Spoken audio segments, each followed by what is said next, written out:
There you go. I just spelled that out. It's Eridaneans.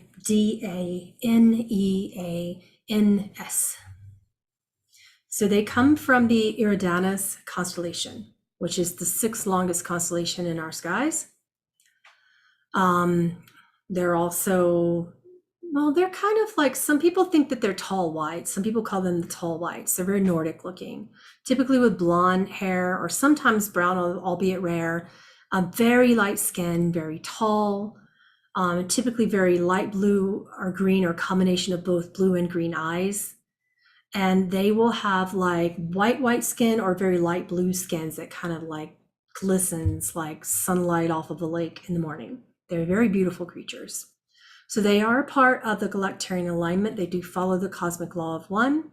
Like other spiritually advanced races, they believe everything is created as a part of the all, or the isness, the all that is.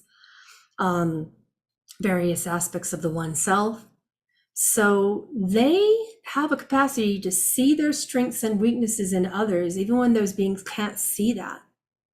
They have a capacity to be the ultimate mirror. They practice this unified field theory, this unified field of trust, truth, and unconditional love, which interacts with every particle of the universal fabric of space and time.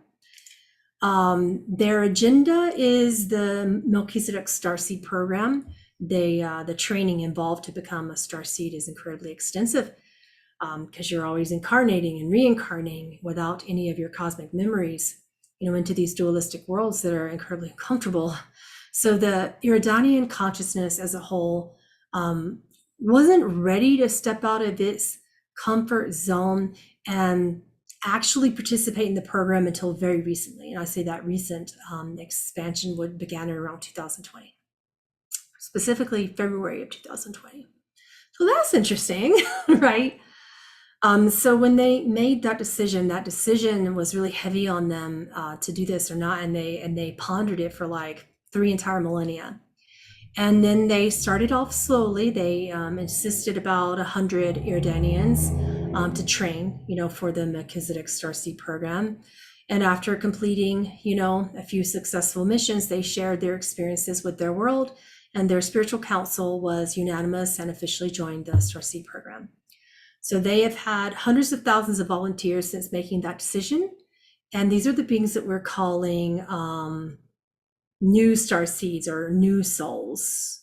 But there's just not a lot here. The very few that are here are Eridanieans. So you babies here on Earth, I got you. I don't understand you, but I got you.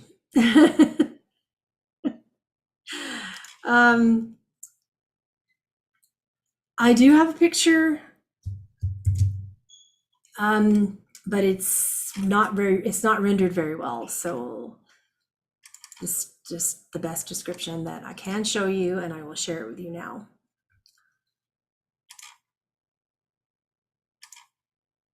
There you go. Everybody can see that, right?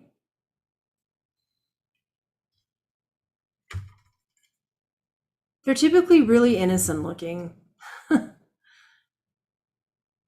right.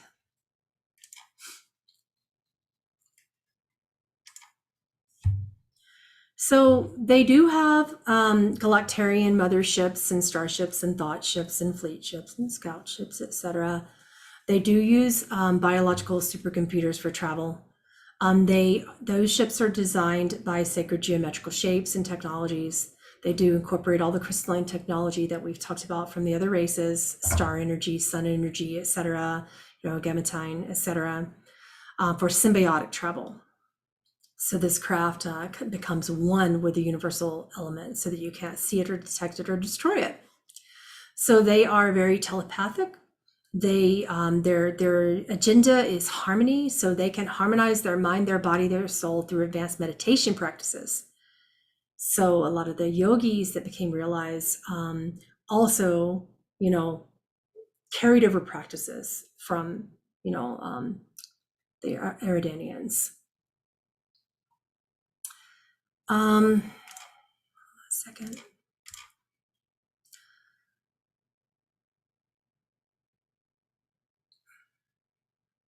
So basically, they can tap into their multidimensional higher selves. And then it's like there are folds of multidimensional selves. And they can pierce through that and enter like these into like the invisible energetic particles of the environment in the cosmos and program those particles to expand the consciousness of the higher selves. So that's a unique way to evolve. But in simpler terms, they program the energy around them in their field to increase considerably and enhance considerably the life on the energy level of those beings.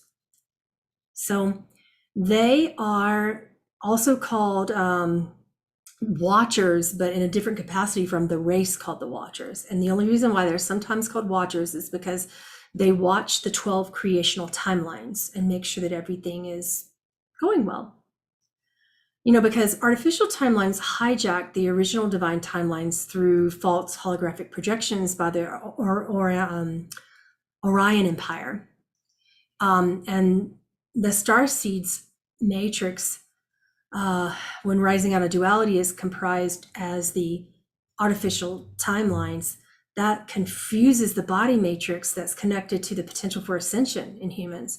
Thus, that's how the soul keeps reincarnating into the same artificial timeline with the same karma and the same pain, etc. And then it can't transcend into the next reality. And that stunts consciousness on individual and mass level. So Eridanieans are masters at identifying these false timelines and dismantling them. They can deconstruct the false matrix. It's incredible. Yeah, you want another very weird picture? Lord knows I got plenty. Hold on. Let's just see if you guys have seen any of these beings. Is why I keep showing it to you, because just because I have doesn't mean everybody else has, right? Here, let me show you another picture. Share screen. There we go. You guys see that? Also known for their super long hair.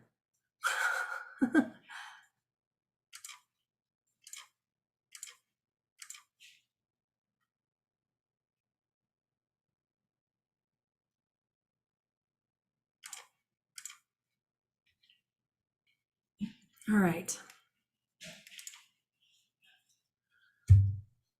So, but the problem is, like, as quickly as these false matrix timelines and false matrix systems go down, the Orion Empire puts them back up again, which has been, like, unfortunately a never-ending game. So this is why Eridanieans are needed right here, right now. And this is why they recently decided to come help. They're all blonde. Yeah, it's more of like a silver, but it can't be, you know, rendered very well. So let's talk about Utapurian. So I'm going to put this down here.